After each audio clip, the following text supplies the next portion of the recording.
Saudara, di tengah perjuangan timnas dalam mengarungi kualifikasi Piala Dunia 2026 zona Asia, bek top dari Liga Eropa kini resmi bergabung dengan Indonesia. Ya, Kevin Dix segera mulai proses naturalisasi untuk bisa bergabung dengan JIS dan juga kawan-kawan.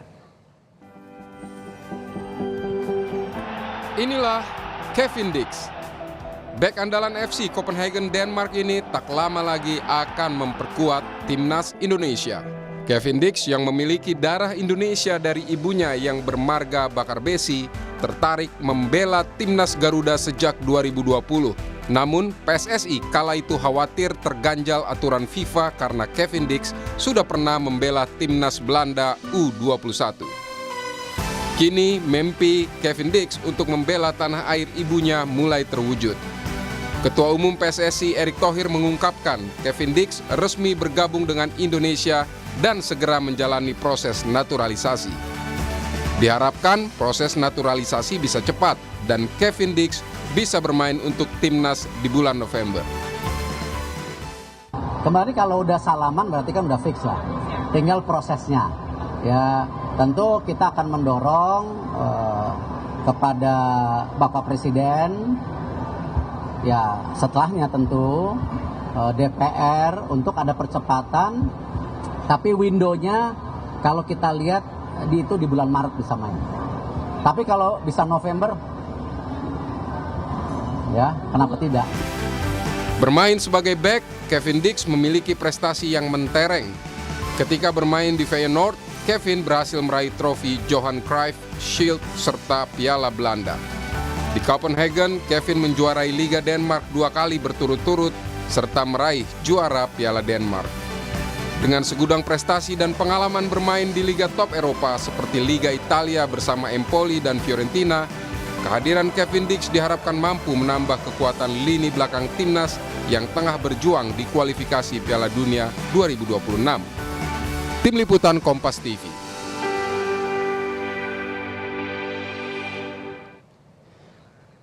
Dan dengan hadirnya Kevin Dix, bagaimana nanti perkiraan formasi timnas Indonesia di lanjutan kualifikasi Piala Dunia 2026? Kita bahas bersama dengan pengamat sepak bola, Bang Roni Pangemanan yang telah bergabung bersama kami di Kompas Malam. Salam sehat, Bung Ropan. Salam sehat, Yasir. Nih ya, bisa dikatakan kabar gembira lah, ada salah satu lagi nih pemain yang akhirnya bergabung. Kevin Dix ini segera proses naturalisasi, kemudian tadi kita dengar kata Erick Thohir sudah resmi begitu. Anda melihatnya bagaimana nih nanti peta kekuatan timnas setelah bergabungnya Kevin Dix ini? Iya, sebenarnya kan kita perlu bukan pemain belakang juga, tapi Kevin Dix oke ya. Kita perlu pemain nomor 9 memang, itu yang menjadi masalah buat kita untuk di lini serang. Tapi dengan kedatangan Kevin Dix ini satu hal yang sangat bagus, melengkapi puzzle yang baik di lini belakang, karena kita udah punya Mesilga sebelumnya, sudah ada Eliano yang dinaturalisasi, kemudian ada JIS. Jadi ketika STY bermain dengan pola dia, 3-4-3, dan Kevin Dix itu bermain di 3 belakang, boleh bisa dikatakan bahwa ini sangat kuat, ya. Karena ada Mesilgas, Kevin Dix, dan juga dengan JIS. Kita memang punya Rido, kita punya Yasin Hapner dan Jordi Amat. Tetapi kualitas Kevin Dix ini oke. Kalau bisa dikatakan grade A+. Karena dia kan pada musim yang lalu mampu mengalahkan bersama dengan Copenhagen, mengalahkan MU di pentas Liga Champions. Dan mereka bisa lolos ke fase gugur. Jadi ini pemain yang luar biasa. Dan kelebihan dia memang dia bisa bermain di 3 posisi berbeda. Itu yang disukai oleh STY.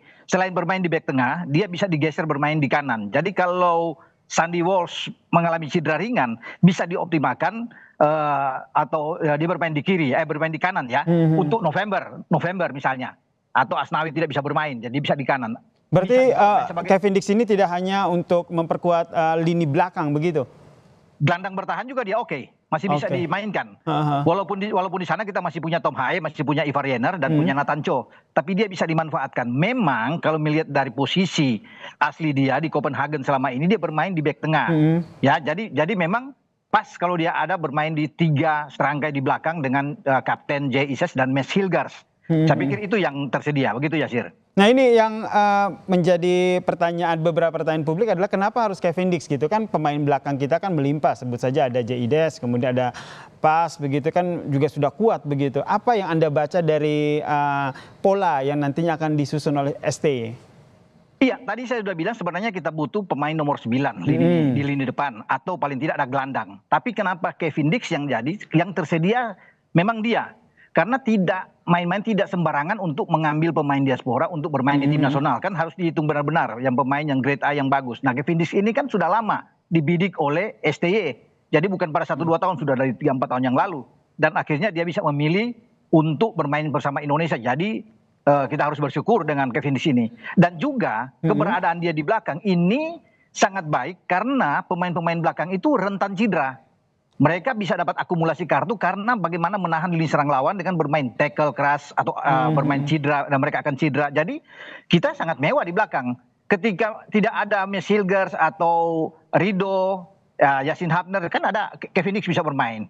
Atau katakan ada akumulasi dari Jai Isyas misalnya, Kevin Dix masih bisa tersedia untuk di bulan November kalau memang cepat posisi dia untuk bisa dinaturalisasi ya, gitu.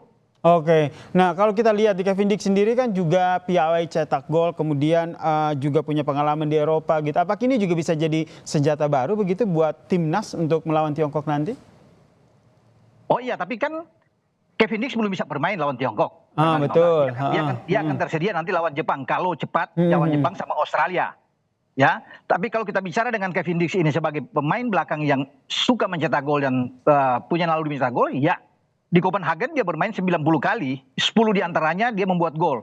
Ini untuk ukuran pemain belakang bagus untuk Kevin. Dan itu yang kita perlu memang untuk bola-bola set piece dari corner kick. Dia berada selalu akan di depan dan punya kemungkinan untuk bisa mencetak gol. Jadi itu dia punya kelebihan lah. Jadi kita ya saya bilang kita kuat dalam bermain bertahan ketika ada Kevin Dix nanti di bulan November ya. Atau katakan di bulan Maret yang akan datang. Begitu, Desir. Nah ini berbicara soal Kevin Dix, saya juga ingin mengajak pemirsa Kompas TV dan juga Bung Ropan untuk melihat sekilas profil dari Kevin Dix. Ini kita lihat nih prestasinya, ya nanti akan ditayangkan di layar kaca Anda nih terkait dengan prestasi dari Kevin Dix. Ini kalau kita lihat Bung Ropan ini kan prestasinya bisa dikatakan mentereng, kemudian pengalaman bermainnya di Liga Top Eropa juga oke. Betul. Ini akan memberikan aura positif untuk berpengaruh pada performa timnas? Pasti, kalau bicara aura pasti. Karena dia kan ini kan tidak main-main. Dia dari Feyenoord, kemudian dia bermain pernah di Serie A bersama dengan Fiorentina, Empoli, sebelum dia sekarang di Copenhagen, dan tahun kemarin juga musim yang lalu mereka bisa juara ya, 2022-2023 juga bisa juara. Jadi memang ini pemain yang bagus. Artinya memberikan rasa nyaman, makanya Martin Pas sebagai kiper itu senang dengan kehadiran Kevin Dix. Karena dia yakin, dia tahu dengan kemampuan, kualitas dari seorang Kevin Dix. Makanya dia menyambut dengan baik ketika ada Kevin Dix di belakang, dan opsi bagi STY itu banyak. Ya, jadi dia bisa memilih untuk siapa yang akan dimainkan pada saat dilihat dari kebugaran pemain untuk sebuah pertandingan nantinya. Jadi saya pikir oke lah, makanya saya bilang kita bersyukur sekali dengan kedatangan seorang Kevin Dix, walaupun di belakang sudah penuh, tapi dia memang perlu. Kita bisa melihat kan banyak yang cedera, banyak akumulasi, Yasin pernah akumulasi, ya. Sekarang kita bisa melihat Jordi juga cedera, dengan Sandy Walsh juga cedera. Seandainya ada Kevin Dix kan lebih bagus, walaupun nantinya dia akan tersedia pada bulan November, gitu. Oke, jadi tetap untuk memperkuat lini belakang pertahanan kita ya. Ya. Nah, saya kira bagus ya. Terus gimana?